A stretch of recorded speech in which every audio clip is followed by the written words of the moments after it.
Fixing water-damaged carpet isn't a one-size-fits-all solution. The type of water damage can dictate how to recover. According to the Institute of Inspection, Cleaning, and Restoration certification, there are 3 types of water damage. Category 1.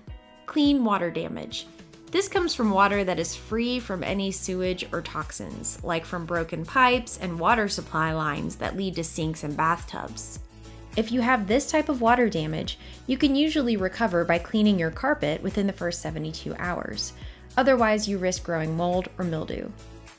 Category 2. Gray water damage. This refers to damage from washing machines, plumbing backups, and appliances. Gray water can carry chemicals and waste that may or may not be harmful to encounter. It's best to consult a professional for remediation when dealing with this type of damage. Category 3. Black water damage. This is the most extreme type of water damage, carrying the most health risks. It includes rising floodwaters, river water, groundwater, and sewage. This type of water needs to be handled as quickly and safely as possible with professional assessment and cleaning help. Now that you know how to categorize your water damage, you can assess if your carpet needs replacing or cleaning.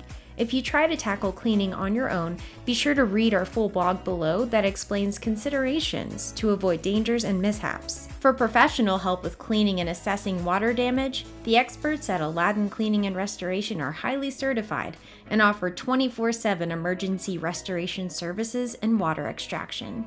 Reach out to us for professional help at AladdinCleans.com, and don't forget to hit subscribe.